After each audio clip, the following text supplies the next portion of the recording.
The Runaways is about two girls, one of which is highly successful and famous, Joan Jett, and the other is just as successful, but in a different way, which is sort of the story. It's a story about two girls that are sort of fighting for independence, but just in that they were the first girls to pick up instruments and play really aggressive rock and roll, and people didn't want to hear that, and so they're sort of like pioneers, and I play Joan and she plays Cherie. And you, obviously, you know, how did you prepare for your roles and the character that you were playing? I think I met Cherie a few weeks before I started filming, got to know her, and obviously I had to sing the songs the way that she sings them, and that was really important to me to do those the right way. And, yeah, I mean, I think that the most important part was just, like, getting to know the person that you're playing, because that's really, when you have that opportunity to really know the person that you're playing, that's, like, really important to capitalize on that, I feel like. Mm-hmm. They were on set, weren't they? With you? What was that like? It was good. It felt like it needed to be that way because it would have been just a much more superficial telling of the story had we just looked at everything that any fan could, because they told us stuff that they wouldn't tell anybody, and not that needs to be in the movie, but we sort of have to know it to be able to play who they are, essentially, and they were so open and wonderful, and they became really close to us, and it was, like, really great.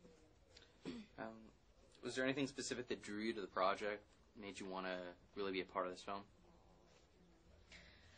I think I didn't know a lot about the Runaways before I kind of got started on this, and so just looking them up, and you can see all, like, the Live in Japan videos of Cherry Bomb and those iconic songs, and seeing Cherie in her costumes, especially the corset, I realized that I wanted to play her, and you can see, like, I really just, like, connected with her through those videos, and I could see that there was, like, something more like, behind her eyes that she had to tell, and I really wanted to do that. Yeah, they are so raw in all that footage. I mean, they're just, like, they're so young, and sort of just, they are what they are. And it's not like music nowadays. It's so not polished. They're really just, like, rah, just, like, throwing it out there, and it was so unique.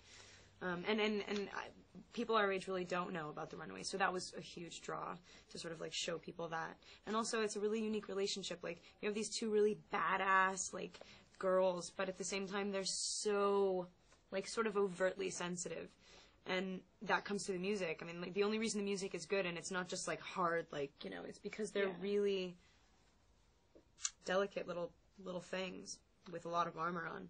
Wonderful. Now, I mean, you were talking about the difference between being able to play something that was done in the 70s. What was it like, sort of being able to be in this period piece? A little different from something you've been in, working in that time frame and getting yourself into that mode. How did you feel about that? I haven't done very many. So No, me either. I think I've done, like, 2 movies that have taken place in, like, the early 80s, and that's less. It's definitely a different time, but it's less nostalgic for me for some reason. I don't know. Like, I'm nostalgic for a time that I never, like, lived in the 70s for some reason, just maybe because of the music and sort of what was just going on. It just had the feel of it. Things were changing. It was a exciting time. So was there? Oh yeah, I think that the 70s in the music industry, especially, like, in LA, in Hollywood, cool in the scene. Valley, is such a distinct scene. and I'm from LA, so that's really cool for me. Yeah, I'm not, but, you know, still cool.